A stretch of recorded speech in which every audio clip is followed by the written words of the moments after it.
This is the Soul-Filled Sisterhood podcast, and I'm your host, Nicole Burgess, licensed marriage and family therapist and an empowerment mentor for women. The information shared in this podcast is not a substitute, nor is it to convey professional, psychological, financial, or medical advice. If you could use such services, please seek them out from someone you trust. Now here is today's episode. Episode 71.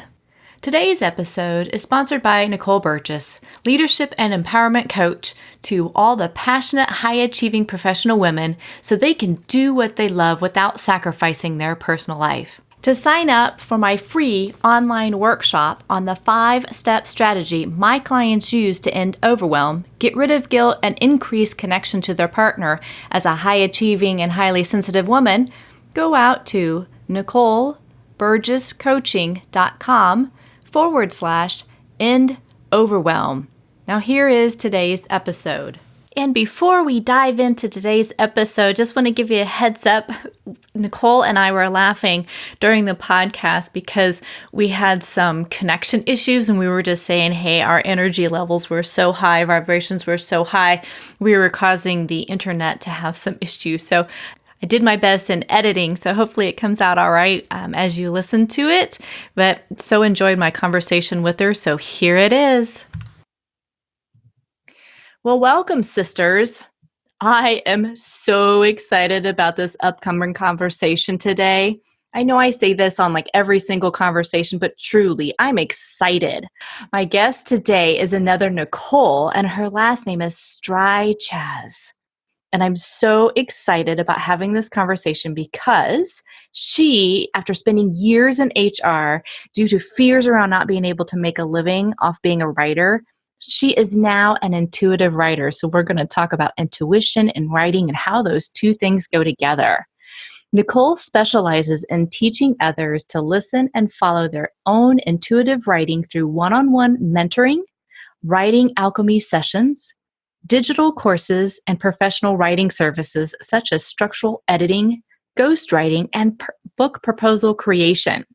She also shares her own work through blogging and ebooks, which are the messages that come through this intuitive connection, which sometimes it often happens late at night and in those moments of quiet reflection, or for her, even at the gym. I see sometimes mine come in during the shower time or brushing my teeth. Nicole is writing her own memoir-style book called The Awakened Professional, Rediscover Your Limitless Self, and she has the plans for it to come out soon. So Nicole, I am so excited about our conversation today. Welcome. Thank you. Me too. I've been excited all weekend. Just waiting. Well, I am curious, Nicole, would you share with my listeners, like what really helped you kind of pivot from where you were in HR to now doing this intuitive writing? Kind of share your story of how you got to where you are. Okay, sure. Well, I really feel like this is something that chose me, or that I must have decided prior to becoming Nicole in this lifetime, as crazy as that may sound. But I was writing since I can remember, maybe 11 or so. And as a teenager, anytime I was upset or depressed or had that angst, which was quite a bit, I would turn to writing. And I would write, at that time, poetry. I would write poem after poem, and then I would rewrite it. And something about that experience of touching the paper with the pen would just calm me down. Mm-hmm. And then I kind of started to forget about it. I went into college, did my, the prerequisites where you're taking biology, and I tried art and all these other things. I knew I felt creative.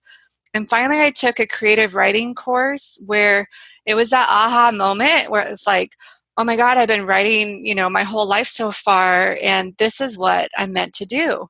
So I switched to being an English major. I absolutely loved it. I was part of writing groups. I loved learning about literature throughout history and how it represented what was happening at the time. But by the time I graduated, I'd been, waitressing for the whole time and not having medical insurance. My car was in, not a good shape, and sometimes would die as I was going somewhere, and I'd push it to the side of the road. And I thought, I don't know how to make money as a writer, and I really need money. Like, I Mhm. need to have some financial stability. So I kind of fell into human resources. Someone recommended it to me, and I went to meet with someone, and that person ended up hiring me.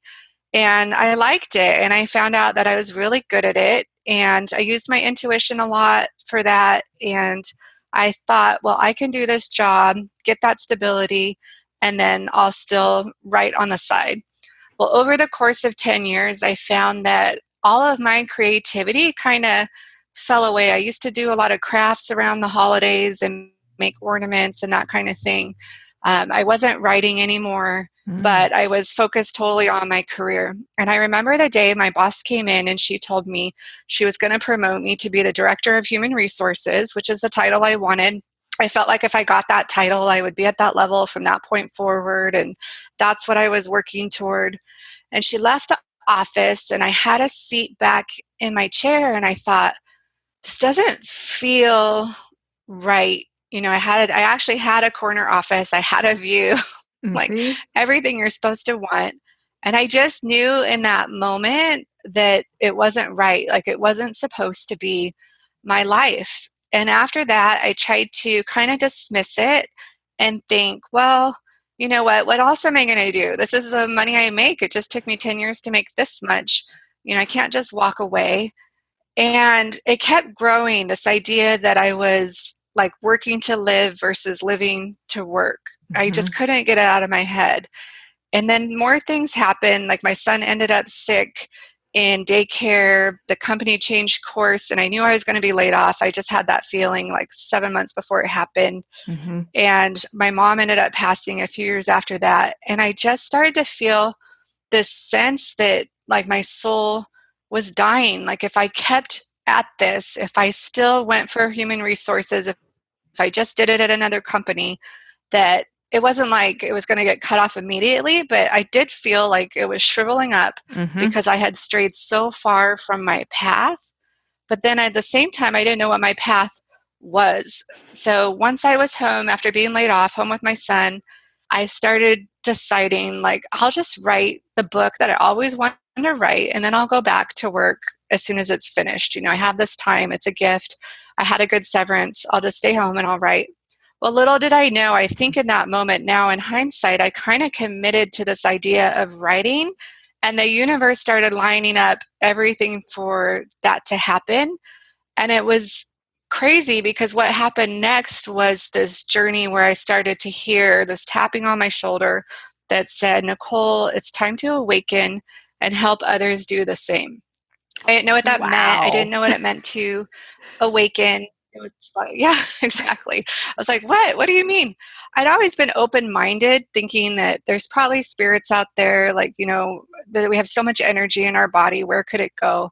But I didn't really think about this idea of being myself a spiritual person, or calling myself that, or being awakened. Mhm. And so I started following that path in order to write what I saw was like a guidebook, and just letting my words out. And the minute I started doing that, my life just went kind of into chaos and turmoil, because I didn't know I could connect to spirits through writing, that I Mhm. have this mediumship ability. So it really freaked me out. It was like, I don't want to talk to spirits. People who are mediums in my mind were like these brave people that were other people, they weren't the They soccer weren't mom you. Yeah. living in Orange County like I was living.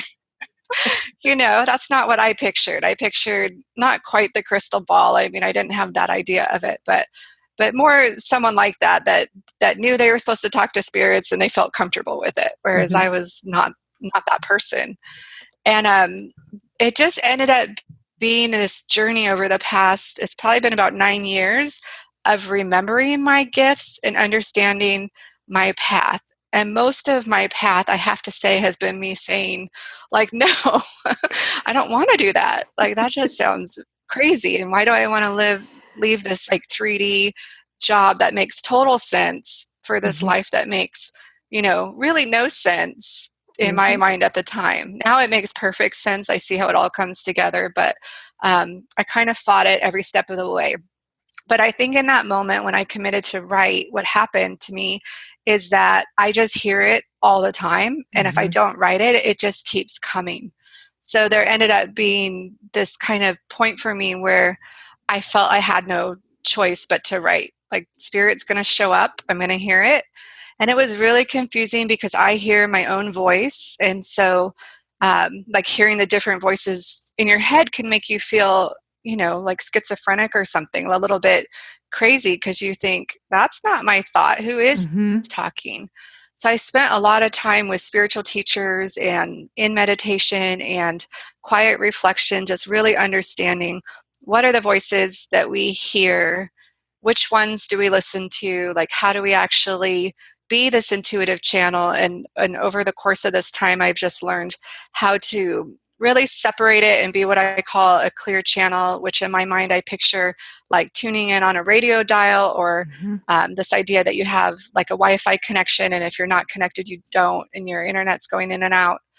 And just fine tuning that to this year, I created a digital program to help other people do it because I'm thinking they might not have to go through all the confusion that I went through and that feeling of fear, like this, who am I talking to? Because I've really learned a lot of it is our own limiting beliefs that we're hearing, our own Mhm. ego. It's not necessarily something scary or to be afraid of. It's actually just understanding that we are all intuitive and it comes to us through our gift, whichever one is the most prominent. And then that's what like we're here to work with. And then, like I said, in my case, after I even went back to HR a few times as a consultant role, Mhm. and my body just didn't feel good. I started getting these little fevers every time I would have to go into the office. I had these low grade cancer cells that appeared in the time that I was doing it. And I just was like, you know what, my something about me, I don't know what yet, can't do that job.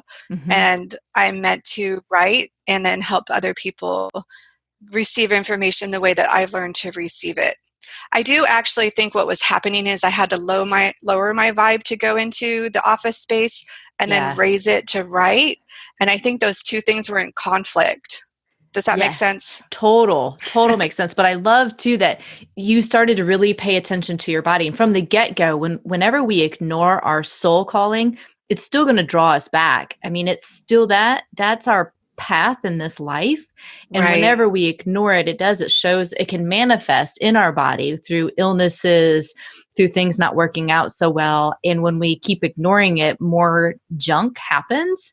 And so for Yes. you, it's like you finally got on this path, you opened up your channels, and it's like, hey, but we just want to make sure. Are you sure you don't want to go back to HR? And your body's like, no, not at all. Right.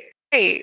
And even that, of course, was like the perfect job with the perfect schedule, with the Yeah. perfect pay. And so I would find myself in those situations where it's like, it makes no sense not to do this 15 hours a week for the exact money that we need for the household, part time. But the same thing would happen. I would stop writing after a couple months, like Hmm. a couple months in. I just couldn't do both. And I've realized I have to live a life where I can meditate, where I eat pretty clean as I Hmm. can, where I exercise, where I just allow this to come through, or it can't come through. I kind of feel too, it sounds weird, but that I'm not fulfilling my end of the bargain Yeah. because I feel I'm meant to bring through information. And so I think when I'm not, it's kind of like the universe is like, well, you agreed to, and then you're doing all these other things that have nothing to do with this. Yeah. And the saying is, the universe conspires with you, not against you. And Right. so, yeah, like, okay, I'm hearing it. So I'm trusting and I'm having faith to go forward into this. And like what you're saying, you kept getting more and more signs it's not working out through your body and through everything else. And yes, even though Yes. the picture was those perfect pictures of the place and the part-time and the money, yet it wasn't in line with your values. Right. And because it's not going to be the so-called easy path. There's going to be challenges that go with it. And when you're writing, you're in flow. And also, I'm highly empathic. So Yeah. being in HR is a really challenging job because people come to you with their problems all day. Mhm. So if you don't Mhm. know you're an empath and you're in that position, you're you can be absorbing it. And that's how I felt. Like I would leave work like just deflated. And then I would go Mhm. exercise and do all these things to feel better, go for a walk in nature. And I would come in the next day like ready to go, feeling good. And by lunch, I was just like, oh my God, I don't even want my healthy lunch. I got to get out and have like a Yeah. taquito with a Diet Coke. Like I just didn't feel like good, but I didn't know at that time I was absorbing energy. I was just willing to take it. So people were leaving my office feeling really good. And I would feel like therapists could have this problem too, because people are, if you don't know, I think you energetically can take on their problem. Yeah, and you're trained in grad, at least in my grad school, you're trained not to do that. So there's ways for therapists to be able to manage that. But yeah. Hmm. I could see that. I would see Yeah. that you have to. And I had no idea. I didn't even know. Right. So when I went back in consulting, I did know I was empathic. I did know how to put on the energetic boundaries at that time, but I still wasn't able Yeah. to do it. Again, there though it goes back, you kept learning more and more about yourself. But I think you hit it though, Nicole. It's like when you realized it's like, oh, wait a minute. People come to me because they have issues. They want problems to be solved. And that's really what HR managers, directors do. But when you don't realize you're an empath and ways to protect yourself from that, from the oncoming energy, it is very draining. Yeah. Right. I feel like I was taking it and kind of almost washing it for them, and they were leaving Yeah. feeling good. And I was, again, every day I'd be drained by the end of the day, and then I'd come in positive again. And I was just like, what is wrong with me? Why can't I just do this? Why doesn't Hmm. it, everyone else just shows up to go to work and they feel fine. Like, what's wrong with me is what I was Yeah. And the wondering at the reality is time. nothing was wrong with you. You just, I just didn't know. I had no idea. right. So, share a little bit more because I have not done an episode where I talk just about intuition. Okay. What's the distinction? Because I know for some listeners, I know sometimes people get confused about what intuition is. I know my definition, but I'm curious for you. What is that? What's it mean to be an intuitive writer? Well, for intuition as a whole, the way I see that is receiving information that you have access to that maybe you feel like you wouldn't otherwise know. When I actually Hmm. got my master's in business, and I remember I had a teacher who said that intuition was learned instinct. And I used to think, Mm. okay, sure, that sounds right. But over time, and what I've discovered is that's actually not true. It's the opposite. It's Mhm. those things that you feel that you think, how would I know that? Like, I haven't even done this Yeah. before. Things that feel automatic, you do it for the first time, but you feel like, gosh, I feel like I've been doing this forever. Or you have that insight to like maybe grab your wallet on the way out the door, but you're only going to the mailbox and you think, well, that doesn't make sense. And then you get there and someone's selling Girl Scout cookies and you need your money, or just those little things where you think, um, why did I think that? That doesn't make any sense. And then, so what I think Yes. happens is we have those clairs, like clairvoyant, clairaudient, clairsentience, where I think we all come in with one or two of those heightened, and then our intuition comes best to us most naturally through those. So, in like my case where I say I'm clairaudient, I was always hearing this higher wisdom, but it was so much a part of me, I didn't realize I was hearing it. Like I just thought it was me telling me what to do, Hmm. and then like once I started to be able to understand our ego, which is part of who we are, and we need it. The ego is the thing that keeps you from touching, the hot pot on the stove or stepping in Hmm. front of a car. We need it. But the ego doesn't really like us to change, and it has a lot of fear. So when Yes. you try to grow and get that higher connection, that's when it likely chimes in this sound like, no, you shouldn't do that. That's the wrong way, or just a fearful feeling. So when I learned how to set that aside and just really hear that pure connection, that's when I understood, like, oh, I'm hearing from my higher self. And then I feel my higher self, when I'm an intuitive channel for writing, is connecting to my soul's voice. So the me, Nicole, in this lifetime, who I'm meant to be, is connecting up and receiving like a pure stream of information. And then to be a good intuitive writer, or like really clear about it, is to learn how to set aside all those other interfering things, including people's energy that can get in. I really feel we leave our energetic imprints all over. So if you sit in a room where someone's always worried and you try to be an intuitive channel that's clear, you might be picking up on someone else's worry. So when you can learn how to set those things aside and have that pure connection, that's where I feel you start to receive that information that's really about flow and making your life easier. So for me personally, while I was trying to figure out, like, what am I meant to do with this writing, I would just hear this voice saying, why don't you just keep working on being a clear channel? Like, nothing else is going on right now. You haven't had all this figured out. Just work on being a clear channel. So that's what I did, is I just kept always working to have that clear connection. And then as a result, I used that information to help with anytime my kids were sick, and I would wonder, like, what would help them. I might hear like the specific cough syrup, or they're getting too much energy at school. I ended up taking Reiki for one of my sons that was always getting headaches, but he would only get them after 8 p.m. at night. And I was like, this has to be energy. Like, how can you just get a Mhm. headache at 8 p.m.? And so like, I just started using my intuition for everything in our life to make it easier and more about flow. And where the writing comes into that is I started to learn that this connection where you connect to your soul's voice, and I kind of picture it like on my stomach, like kind of in the middle from probably like my waist to my heart, like just this energy circle that connects up to my higher self. And then when I write from that place, I used to refer to it as like the big me and the little me. So, like the little Mhm. me, the Nicole in this lifetime, the 3D world, I saw that Nicole. And then I would think of it as like the bigger me. It always seems smarter. So, when I talk about how I wrote as a teen, when I went back and read those poems, I expected them to sound like really juvenile and like, I don't know, kind of corny. And I was shocked that like they were really well written, and that the me writing Mhm. as a teenager knew more than I should have. Like, I was talking about world consciousness and all these things that I didn't know I was talking about at the time. I was just writing what came to me. And I was like, oh, like this big me is so much smarter than me. And when I write from that place, it tends to have like a beginning, a middle, an end, a feel to it, very few typos. And when I don't write from that place, it's more clunky, could sound more fear based. And so that's where I started to learn, like, okay, so if we're clear and then we write from that place, to me, that's what intuitive writing is.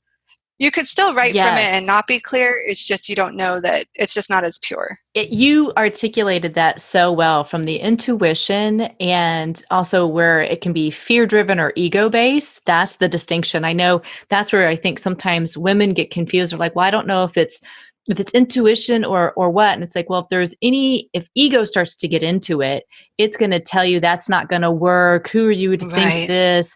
Like you said, your writing may be more clunky. It just right. doesn't come smoothly from you because you're not connected to source. Yeah, when I was really learning to trust my intuition, what I used to do is just think, if it's a super easy thing and it like doesn't cost me anything to follow it, I should just follow it. And then if it's Mhm. something more complicated, more involved, then that's where I might meditate and get more into it. But I would just have this thought, like, put your yoga mat in the car. And it would make no sense Mhm. because I was off to the grocery store and not going to yoga for 2 hours. But I would think, it doesn't cost me anything to throw my yoga mat in the car. And then it would turn out like I would run into 20 people and all these things would go wrong. And I could only go straight to yoga if I was going to go. And I'd be like, thank goodness I have my yoga mat. And so I started to make it almost a game, like, well, I told myself to get it. And look, I was right. Yeah. Well, and I think that's a common issue with a lot of women though, right? We're also not taught to really follow that. Like we're open channels, I think, as kids, but as we get older, it's almost like the intuition is drilled out of you. It's like, don't pay attention to that. Oh, that's silly. Right. But like you're saying, it's like I told myself put the yoga mat in the back, but I'm not going there for a couple hours. And then what it turned out exactly what was supposed to happen, and you followed that. And so the more we follow it, again, more of that flow happens in life versus kind Exactly. of the other crappy stuff that can happen as well. Exactly. And even with the little things, like it's not always Hmm.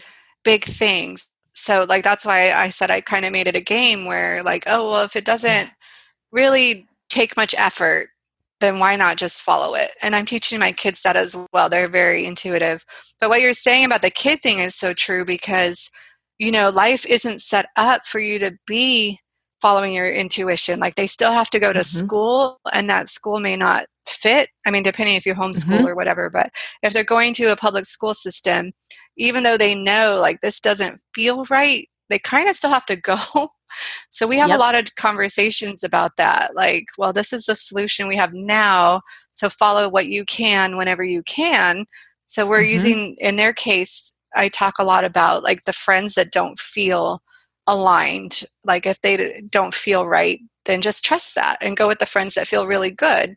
And with them, I keep it real easy. Like, does it feel good or does it not feel good? And then if it doesn't feel Yeah. good, is it because you're afraid or is it because like a real reason? Because sometimes you're just afraid to try something new. So then we talk, Correct. well, is it fear or is it, what is it? I love it. And I love that you are encouraging your kids so that they don't lose it because both men and women have the ability to be intuitive. We're all born with Exactly. it. I know a lot of times it's like, oh, only women are. It's like, no, no, no, no. Both men and women are. Right. So, Well, men, I think, are often taught to shut it down even more. Like, no, you go yes. provide, you go do this, this, and this, and then they're having to awaken to their gifts as well. Like, wait, it is Yeah. okay to cry and feel Yes. things and be empathic and say this bothers me and not just follow the norm too. Exactly. Exactly. Well, and you've kind of answered one of my questions that I had for you is like, what are some of the things that get in the way of women following their intuition or the writing? And what we've talked about so much is the fear or the ego, the old limiting mindsets can really come up and stop Right. people from doing it. Again, like what you were talking about, like there was a part of you, you knew it's like, for now, I need to go to this HR route because I want some money coming in to have some sort of security around that. But then we can Right. start to play it too safe. And I'm not saying, ditch your job and go run off and do whatever. But there's times where it is more of that kind of calculating the risk of, yep, I still need to do this because I need to put food on the table and I need to have Right. money coming in. And I want to carve out time for writing, for that creativity piece, because I don't want to snuff my soul out. Right. Right. And in my case, I had that knowledge that I was meant to write before I went into that career, Right. but then I became like satisfied by it and like let that go. So I think not Hmm. everyone would follow that path, but I had that knowing so clear, and then it lit me Yeah. up. Like it was what made me just like love college. I just loved it. And then to Hmm. just completely abandon it, I think is what happened. So I didn't keep the two going, like you said. I didn't think like, okay, this will provide me the security to write, and then I'm gonna, take a month and go write in Sedona. That would have been a good way to go. But that wasn't what I did. It was just like I totally forgot it. Yeah, and sometimes that happens, right? I think that is where we can fall asleep, right? Or get into that trance. And it doesn't Right, make you right, wrong or bad. It just right, means like in those moments like, oh, I didn't know what I didn't know. I didn't realize there was another way of doing it. right. And so now that's what we're talking about today is it's like, hey, instead of it making it a either or, is there a way to make it a both and? Yeah. And actually, I got so much insight into business and then being an entrepreneur now. I mean, I do Hmm. actually have no regrets because I wouldn't have learned what I've learned, I don't think, without having been in it. Like, I really understand business, and people still come to me all the time with their work problems. But now, like friends and family, I'm still like their HR go to person. And I'm able to talk about the energy behind what's going on, but I also understand their constraints of being in the office. And I don't think Yeah. that many people can do that. So I definitely I loved everything I learned. It was just time for me not to. I just felt the Yep. universe or my soul really was just like, okay, now you've done that, but now you have to do this other part of your life that you're meant to be doing as well. So it could have just been divine timing and exactly unfolding Yes. as it should be. Yes, and that's a beautiful way of sharing that too, because I say the same thing about my journey starting in accounting, then being a business analyst to being a psychologist or to the psychotherapy that I'm in. not a psychologist. I didn't go for the PhD. I didn't want to write that big old paper. And, but this whole path, it's like, yeah, I've learned because I'm a better entrepreneur due to Right. those past experiences. Right. That, yeah, none of it was a waste. It was all beautiful and divine. And yeah, like what you're saying. Right. Yeah, I learned a lot.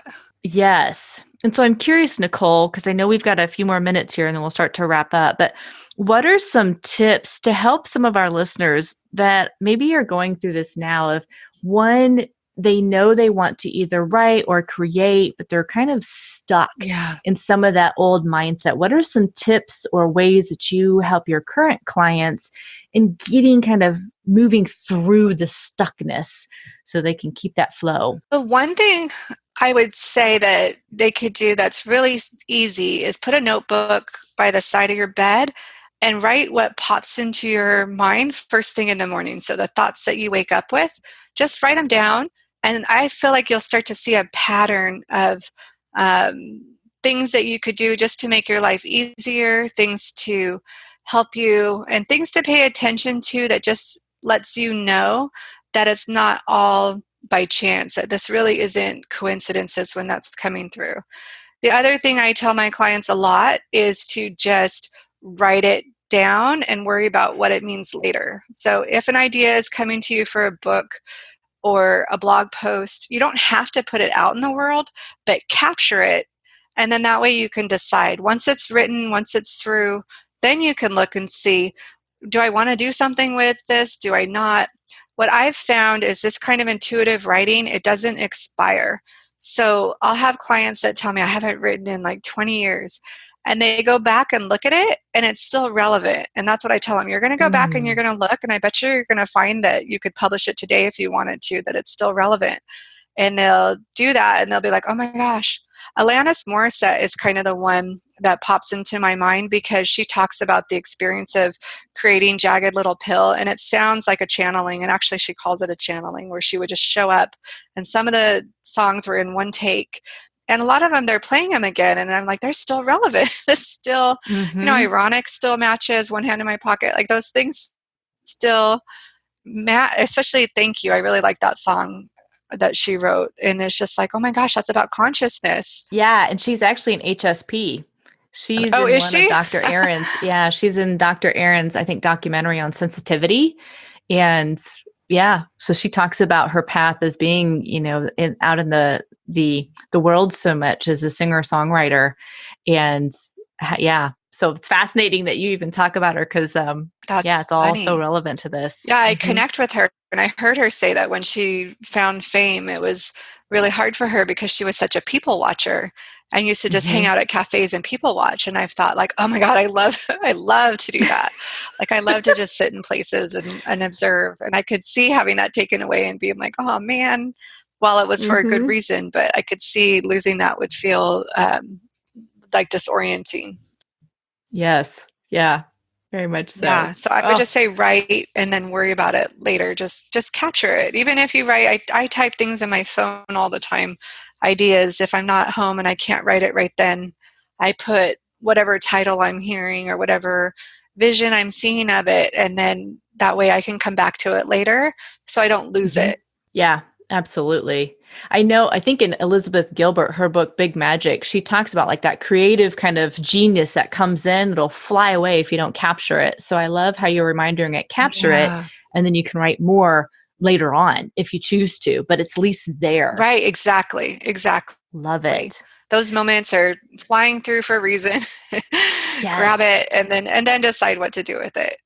I'll think like, is this meant for me? Because I get, especially at the gym, I pick up on like political things to write about and ways to Hmm. explain it to people. And then by the time I get home, I'm like, am I picking that up at the gym, or is that really meant for me? It's not always in line. So sometimes I'll write something about it and sometimes I won't. But I at least capture it. And then when I get home and can think about it, I decide, like, do I want to put this? Do I not? Does it make sense or does it not? Oh, that's beautiful. Well, I know you also have something free for my listeners, and I would love for you to talk about what this is. And again, I'm going to have the link, ladies, in the show notes like I do every time. And I'm going to have Nicole's website and her social media links all in the website too, so you can further connect with her. But talk about, I guess, the free gift that you have for my listeners today. Okay, so that's moon writing magic. And what I discovered is, so in this journey, when I was becoming an intuitive writer, I would write down things I wanted to manifest, things I wanted to release. And I started to realize that when we do that, we actually can heal. Like, it's kind of similar to writing in a journal, something that you just want to get out, and then you don't have to keep it Mm-hmm. anymore. And then to further, like, kind of bring those energies out, I realized we could connect to the full moon, because the full moon affects large bodies of water like the ocean, and then we're 60% water. So when we're kind of in that agitated state from the full moon, we can release things that no longer serve. So each full moon, I kind of look for a pattern, and usually it'll be shown to me something that's just not making sense and it's no longer serving. And then I'll write down I go through the whole tutorial on how to do it in the Moon Writing Magic that you could get for free. It has 2 worksheets. One is to release, but then you never want to leave an empty space. So the other page is to replace, like how to bring it Mm. in. And then I've recently started connecting that to a Facebook Live and a private group so that people don't forget, and putting it on my email list too. But if you sign up for Moon Writing Magic, you're automatically in the email list. So then I'll send out the reminder at the full moon. And it's really powerful. I'm even teaching that with my 12-year-old son. Like, it's just, he's beginning to learn, and then we burn stuff together that, no, you don't have to put up with your life not being how you want. Like, let's make it how you want. I love it. Well, and that's so much about really getting rid of old limiting beliefs. I Right. mean, that ego-based, fear-based, you can't have it. It's not going to work for you. It's for everybody else. It's like, Right. no, I'm going to call you out on that. Doesn't serve me anymore. Sorry. Right. Right. And there's always going to be contrasts. So I don't think we ever get to this place where we're in like a happy bubble. But if you look at it Right. as growth, what is this teaching me? Have I learned it? Release the Yes. ones that feel almost like deja vu, where I'm like, oh my God, I feel like this has been happening like every month. And then, like, that's the one that I'm like, oh, it's done. It's done. Like, I don't Yeah. need that anymore. Oh, I love it. Nicole, seriously, I could go on and have more conversation with you. I know we could talk for another couple I know, I could hours. talk about it forever. I wouldn't I run out. love it. Yeah, I love it. I love it. And so, ladies, again, I'm going to have you go out to, I'm just going to spell Nicole's website. So it's Nicole. And I love to kid any Nicole that is on my show. You actually spell it correctly. So this is awesome. Her last name is Strychaz. Then it's .com. So it's Nicole Strychaz. Strychaz. Say it. Yeah. Strychaz. NicoleStrychaz.com. Yeah. Thank you. Let me butcher that just a little bit more. But you can go out there and get all of our information. And Nicole, I just want to say thank you so much for coming on today and for truly role modeling and showing other women to follow their intuition. And because again, you want to be in alignment with your soul, because life flows so much easier. So just thank you Yes. so much for doing what you're doing. And and making yourself available to other people to be able to work with you to follow that creativity as well. Well, I appreciate you having the podcast, because as I've been creating this and writing it, I was thinking, like, well, how do I tell people about it? It would make so much more sense if I could just speak it than try to explain it in writing. And then you reached out to me for the podcast, and I was like, oh, that's meant to be. The Nicole's, Yes. we're meant to have this conversation. I don't know for who, but I'm sure whoever is meant to receive it is gonna find it. Yes, I have no doubt. Well, thank you so much, Nicole. Thank you. To sign up for my free online workshop on the 5-step strategy my clients use to end overwhelm, get rid of guilt, and increase connection to their partner as a high-achieving and highly sensitive woman, go out to NicoleBurgessCoaching.com/end overwhelm.